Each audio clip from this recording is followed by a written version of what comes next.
Bismillahirrahmanirrahim.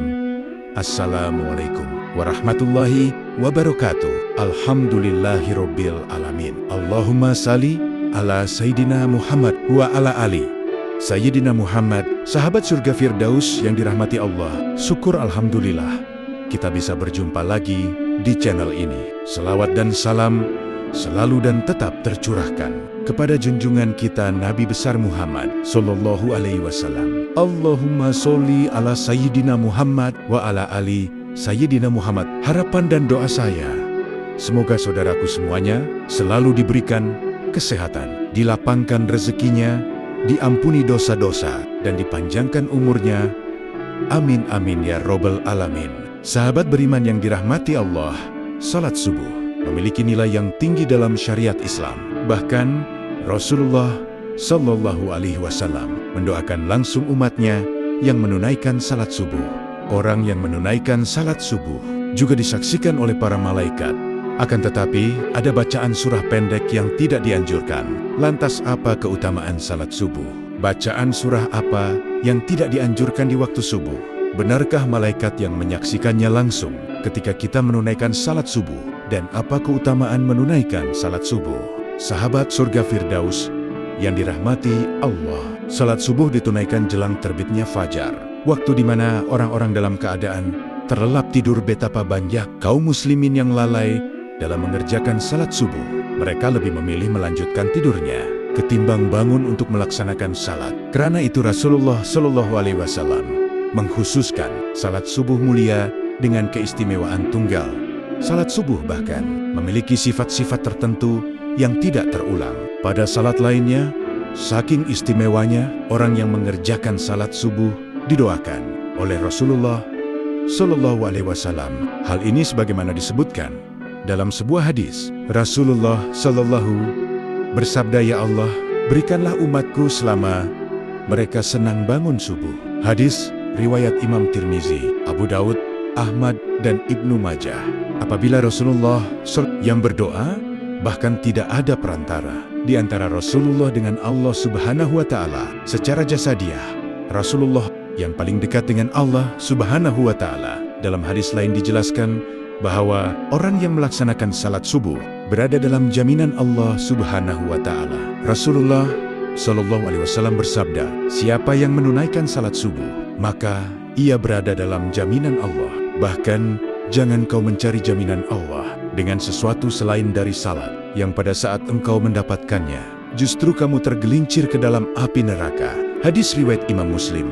Apabila Allah Subhanahu wa Ta'ala yang memberikan jaminan, mungkin akal manusia sulit untuk menjangkaunya dan menebaknya. Di antara janji Allah bagi hambanya yang taat menunaikan ibadah salat subuh adalah kelak di surga nanti akan melihat Allah Subhanahu wa Ta'ala.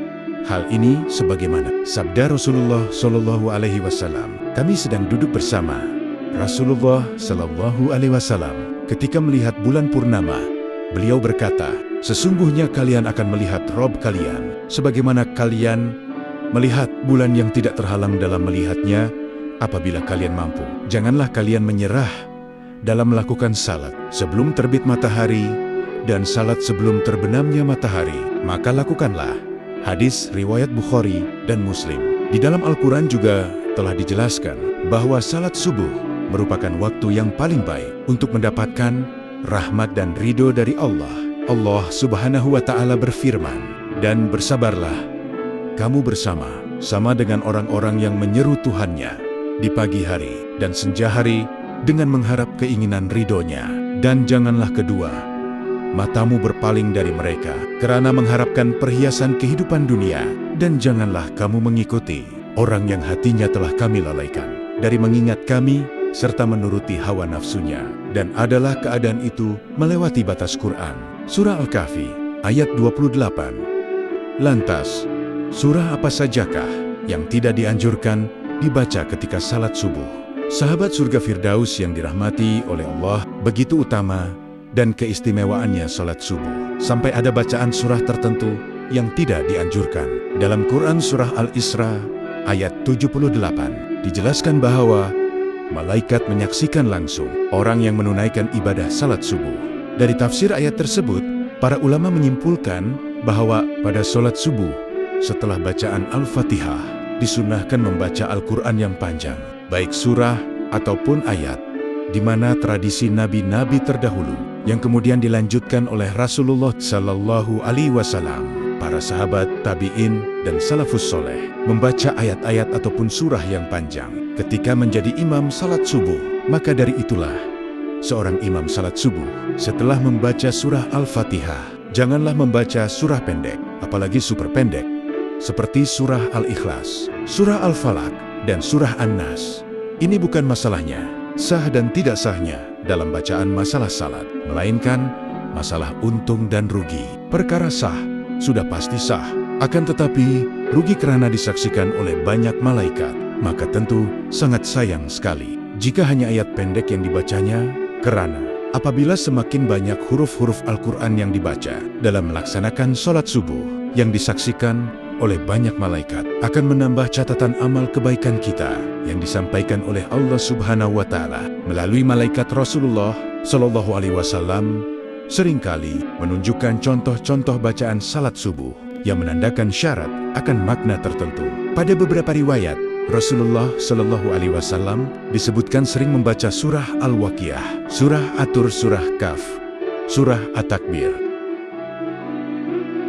Rasulullah Shallallahu Alaihi Wasallam juga biasa membaca surah Ar-Rum, surah Yasin, dan surah As-Saffat. Dari Jabir bin Samurah, ia berkata, Rasulullah Shallallahu Alaihi Wasallam melakukan sholat-sholat wajib seperti sholat yang kalian lakukan sekarang ini. Akan tetapi, terkadang beliau meringankannya. Salat beliau lebih ringan daripada salat kalian. Salat 2 rakaat sebelum salat subuh atau salat qobliyah juga memiliki keutamaan qobliyah subuh. Pahalanya besar dan fadilahnya digambarkan lebih bagus daripada dunia beserta isinya. Apabila seseorang mengerjakan salat subuh, niscaya ia akan dapat banyak keutamaan. Selain keutamaan yang telah disebutkan, ternyata orang yang menunaikan salat subuh disaksikan langsung oleh para malaikat.